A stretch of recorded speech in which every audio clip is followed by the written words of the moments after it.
Greetings of the day. I hope you all are doing well. I am Vismaya SR, Assistant Professor from the Department of Forensic Science, Kristu Jayanti College, Autonomous, Bangalore. So today in the session we'll be discussing on serial killer. So here, after discussing today's session, you will be able to understand who a serial killer is, what is the difference between various other types of killers, and what are the categories of serial killers, and also the types of serial killers. So to begin with the prominent question, which is who is a serial killer? So a serial killer is somebody who commits 3 or more murders over an extended period of time with a cooling off period in between. So during this cooling off period, they revert back to their very normal behavior. So they gel up with people and the society, and they also have a very good profile in the society. So nobody will be even able to have a chance of doubt that that particular person is having a background which is very violent. So that kind of people are known as a serial killer. So here we also have other killers like spree killers and mass murderers. So now there will be some kind of doubt that which arises in your mind, which might question or which you might ask, like who or why there is a difference between a spree killer and mass murderer, because in these two cases also a large number of people are being killed. So here the difference is that a spree killer is somebody who commits again multiple murders, but over in the same location or in a different location, either at the same time or within few hours or several days. But here they do not revert back to their very normal behavior.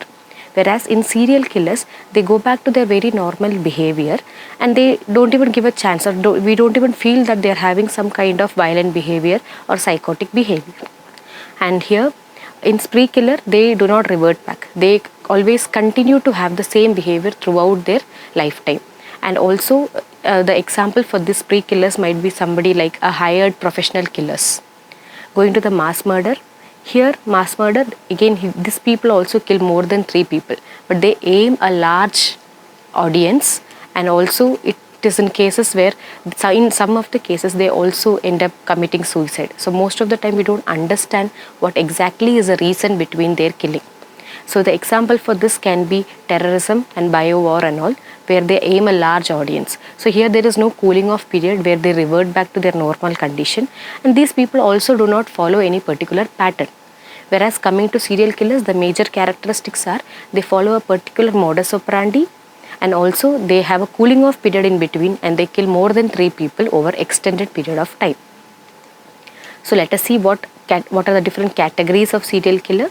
We have 2 categories, which is organized and disorganized killers. When we talk about organized killers, these are people who are having high IQ level, and they are also very much educated people.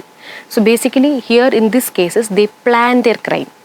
So they plan the abduction of their victims, they choose their victims, they abduct their victims, they commit the crime, and also they plan how to dispose the body.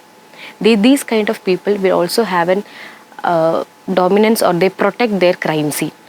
They keep this crime scene away from the reach of police and other law enforcement agencies. Whereas coming to disorganized killers, they are illiterates, or mostly they are not having high education, and their IQ level is also very low. So they kill people, or they select victims whenever opportunity arises, and they do not plan their crime like abduction and all. Whenever opportunity arises, they kill and they dispose the body wherever they have found it. So they do not have a well planned disposal system, and also they do not follow up the media for what is happening in the society. Whereas in organized killers, they keep a continuous follow up of what is happening and whether there are any loopholes to reach them.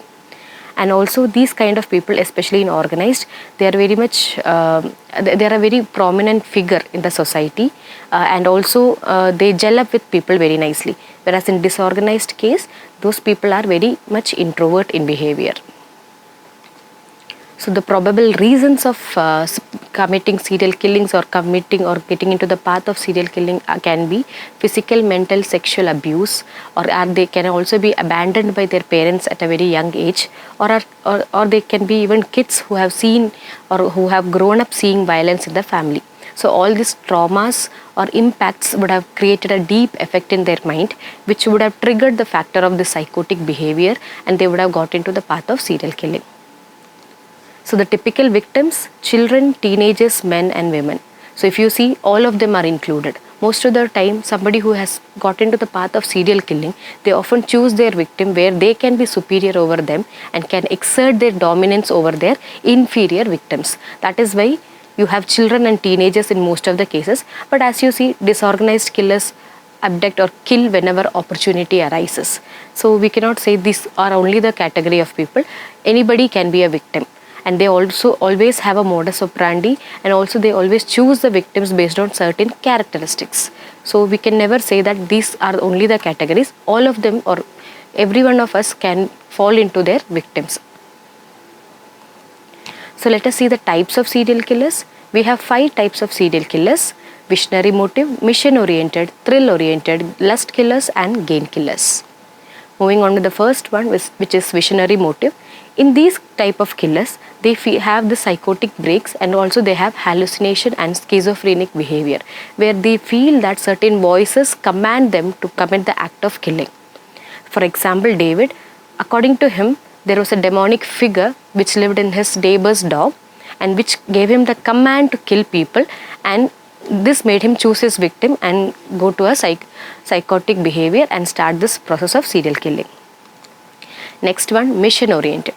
So according to the people who fall under mission oriented, they choose a particular category or a social group which they feel is not required for the society.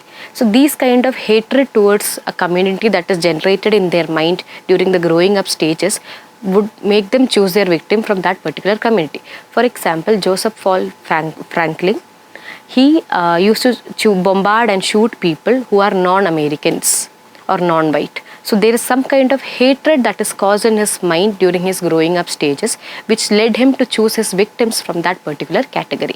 And according to him, he told, or he defended by saying that he killed these people to make the society free from the unwanted people. According to him, his victims were somebody which is unwanted or not required or not fit to be in the society. Next one, hedonistic or thrill oriented. So in these kind of killers, they kill people only for pure pleasure.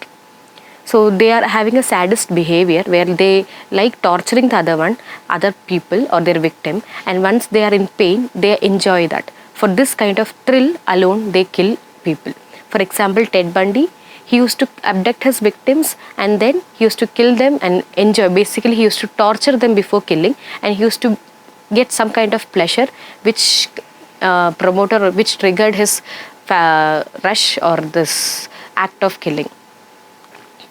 The next one, lust killers. So in this case, as the name suggests, lust killers, it's purely for primary goal is sex oriented. So their only aim is or target is sexual pleasure. So they torture their victims and then and they get some kind of sexual pleasure from that, and then they end up killing the people. So here we have an example, John Wayne. So he used to dress up like a clown, and he was known as the killer clown. Here he used to get attracted by certain age groups of kids, and then he used to, since he is dressed up in a clown-like attire, people also used to go with him, and then he used to tell them that he's going to show some kind of magic tricks, in the name of which he used to handcuff them. Once they are trapped completely, he used to take them, and then finally he used to sexually torture them and then kill them. The last one, which is gain killers. So here, as the name suggests, the person kills the opponent or the victims, or they choose the victims for some kind of personal gain. So as an example, we have here Dorothy. So she used to run a shelter home where she used to let people, homeless people, mentally retarded people and all, and she used to accommodate them and get certain insurance on their name. So once she kills them, she used to get the benefits and all the insurance amount that is there in their name into her account. So she had some kind of personal gain from killing people. So initially, once she started it, she gained some kind of or some amount of money, which led her or gave her the motivation to commit further crimes. So with all this, you will be able to see that serial killers follow a specific modus operandi, and they do not go on a killing spree directly. They kill people over an extended period of time. They choose their victims based on certain characteristics, and also they have a cooling off period in between each of their crime. And the major cause of serial killing is some kind of trauma or impact or mental disorders that these people are experiencing during their childhood. Hope all of you have understood the session. Thank you.